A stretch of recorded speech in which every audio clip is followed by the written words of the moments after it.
Assalamualaikum warahmatullahi wabarakatuh. Apa kabar teman-teman semua? Masihkah dengan keadaan yang sama? Dengan posisi nyamanmu, yaitu rebahan, dan dengan list filmmu yang sedang mengantri untuk ditonton. Sebelumnya perkenalkan, namaku Ira Mauliana, salah satu mahasiswi IAIN Langsah yang saat ini sedang menjalankan kegiatan pengabdian masyarakat atau KPM berbasis DR Medsos. Iya, ini podcastku yang pertama. Mungkin akan sedikit canggung ke depannya. Tapi di podcastku kali ini, aku akan membahas tentang mentari harapan masa depan bangsa di tangan pemuda. Masa depan bangsa di tangan pemuda. Mungkin itu yang terlintas di pikiran kita mengapa. Oke, kita akan membahasnya. Jadi, jika kita membahas mengenai generasi milenial, maka hal yang identik dari mereka adalah handphone, media sosial, tongkrongan, dan rebahan. Tunggu dulu. Walaupun dalam kehidupan sehari-harinya tak terlepas dari teknologi dan terkesan akan acuh terhadap negara, ternyata para pemuda ini pun tak mau ketinggalan untuk melakukan bela negaranya loh. Iya, berbeda dengan zaman dahulu. Untuk zaman sekarang, para milenial tentunya melakukannya dalam hal yang lebih kekinian dong, pastinya. Tahu tidak, bagaimana cara mereka membangun masa depannya ini? Suatu bangsa begitu ya kan? Begini, generasi milenial tak hanya melakukan bela negara dengan memerangi upaya yang ingin mengganggu keutuhan NKRI, tetapi mereka mewujudkannya dalam berbagai hal, seperti berprestasi dalam akademik, profesi, olahraga, dan lain sebagainya. Para milenial ini memiliki ide-ide segar, pemikiran kreatif, dan inovatif yang dapat diyakini untuk mendorong terjadinya transformasi negeri ke arah yang lebih baik lagi melalui efektivitas, perbaikan, pengembangan, perubahan. Terlebih lagi saat ini kita berada di zaman era teknologi yang saat ini amat sangat canggih. Ya, generasi milenial ini memiliki peran sebagai agent of change yang biasa kita sebut sekarang ini, atau agen perubahan bangsa. Di era ini, atau yang bisa kita sebut dengan zaman now, dengan segala kecanggihan teknologi, tingkat persaingan juga semakin tinggi, sehingga menuntut kualitas dan kinerja manusianya untuk lebih ditingkatkan. Generasi milenial ini harus mampu beradaptasi dengan cepat, belajar, dan menjadi lebih baik lagi, serta melakukan navigasi yang lincah dan tepat agar dapat memecahkan setiap masalah. Bahkan, mereka sendiri memiliki pengaruh yang cukup besar di berbagai bidang, seperti politik, agama, kebudayaan, pendidikan, dan di berbagai bidang lainnya. Ya, bahkan tak jarang loh, mereka memberikan kontribusi bagi negara ini. Contohnya seperti ini.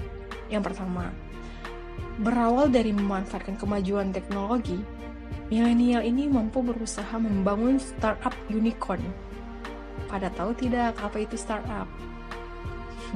Mungkin sebagian belum ada yang tahu. Jadi perusahaan startup itu ialah sebuah perusahaan yang baru saja dibangun atau dalam masa rintisan. Namun tidak berlaku untuk semua bidang usaha. Karena istilah startup ini lebih dikategorikan untuk perusahaan bidang teknologi dan informasi yang berkembang di dunia internet.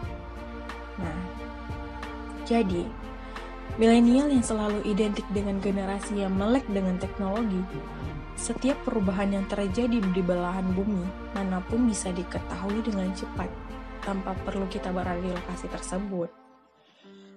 Hal ini kemudian dimanfaatkan oleh milenial untuk membangun bisnis yang berbasis teknologi. Ya, walaupun kebanyakan bisnis yang dibangun oleh generasi milenial saat ini adalah perusahaan startup, namun jangan sesekali kita meremehkannya. Bahkan Beberapa di antaranya mampu berubah menjadi perusahaan startup unicorn yang sudah memiliki nilai valuasi lebih daripada 1 miliar US dollar. Wow, itu nominal yang sangat tinggi. Dari hal tersebut tentunya kita dapat menjadi bukti bahwa para milenial ini juga ikut turut serta dalam membangun negeri. Tentunya dengan cara mereka sendiri atau yang bisa kita sebut dengan cara yang kekinian. Generasi milenial ini membela negaranya hanya bukan dengan omongan atlas senjata, namun mereka membuktikannya melalui kinerja mereka, kerja keras, dan hasil yang didapatnya. Dengan adanya perusahaan-perusahaan startup ciptaan para milenial ini, secara tidak langsung mereka juga ikut serta dalam membantu negeri untuk memengaruhi pengangguran. Jadi, dengan adanya perusahaan-perusahaan startup ciptaan para milenial ini, secara tidak langsung mereka juga ikut serta dalam membantu negeri untuk memerangi pengangguran. Lalu yang keduanya, para pemuda dan pemudi sekarang mulai banyak membangun gerakan solidaritas yang toleran terhadap kemajemukan. Iya, saat ini banyak pemuda, khususnya milenial, generasi kita ini, membangun gerakan solidaritas yang toleran terhadap kemajemukan. Seperti yang kita ketahui bahwa Indonesia ini terdiri dari berbagai suku, ras, dan agama, yang dimana terkadang hal-hal tersebut amat sangat sensitif bila dibahas. Berbeda dengan zaman dahulu, saat ini generasi milenial lebih cenderung memiliki sifat yang toleran terhadap perbedaan dan sifat tersebut sebagai dampak dari globalisasi. Di zaman yang serba digital seperti sekarang ini, sangat memudahkan para milenial untuk berteman dengan siapa saja. Bahkan, orang-orang dari berbagai belahan dunia. Secara tak langsung, globalisasi membuat milenial menjadi lebih terbuka terhadap perbedaan. Bahkan, mereka juga dapat dengan mudahnya untuk mendapat wawasan lebih tentang keberagamaan, hingga timbullah sifat toleran yang cukup tinggi dari generasi milenial ini. Lalu yang selanjutnya, literasi medsos, yang dimana merupakan salah satu bentuk bela negara milenial yang kekinian. Kok bisa gitu dalam pertanyaannya? Gini, saat ini memang tidak bisa kita pungkiri bahwa teknologi menjadi konsumsi yang wajib bagi generasi milenial. Tak heran jika kemudian media saling berlomba-lomba dalam memberikan layanan informasi kepada konsumennya. Tingginya penetrasi media komunikasi tersebut pada akhirnya dimanfaatkan oleh beberapa pihak untuk menyebar berita hoaks. Untuk menyikapi hal tersebut, maka dibutuhkan literasi media sebagai budaya tanggap atas dampak negatif media. Generasi milenial ini saat ini memang rawan dikelilingi dengan berita hoaks yang tidak bertanggung jawab.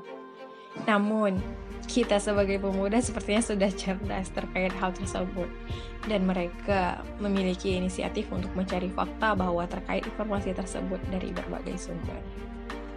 Lalu selanjutnya, milenial mampu mengekspresikan diri dengan banyak hal seperti multitalenta, multitasking, dan paling penting mereka sudah tahu apa yang ingin dicapai. Anak muda pada zaman dahulu memang lebih terbatas dan mengekspresikan diri.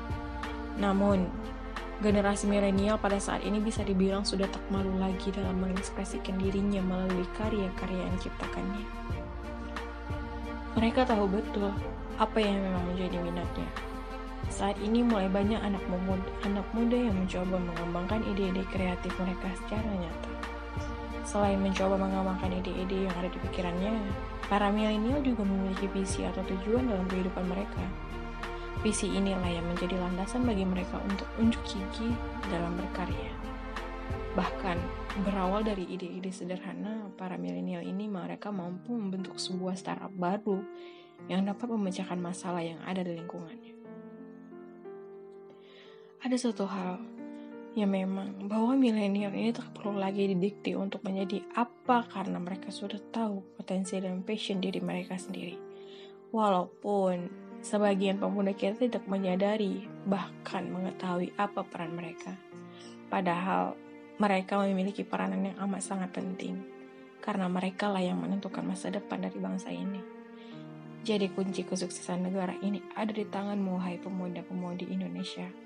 Maka bangkitlah dan sadarlah untuk tingkatkan peranmu dan ketahui fungsimu di negara ini. Jadilah kaum perubahan, bukan jadi kaum rebahan. Oleh karena itu, janganlah sekali untuk kalian semua yang di luar sana meremehkan generasi milenial ini. Sudah di ujung pengacara, tanpa terasa podcast kali ini akan berakhir di sini. Ya, hanya sekian podcast dari saya. Mungkin agak sedikit kaku, tapi semoga ilmunya bisa bermanfaat. Sampai jumpa di podcast saya selanjutnya. Sampai jumpa. Assalamualaikum warahmatullahi wabarakatuh.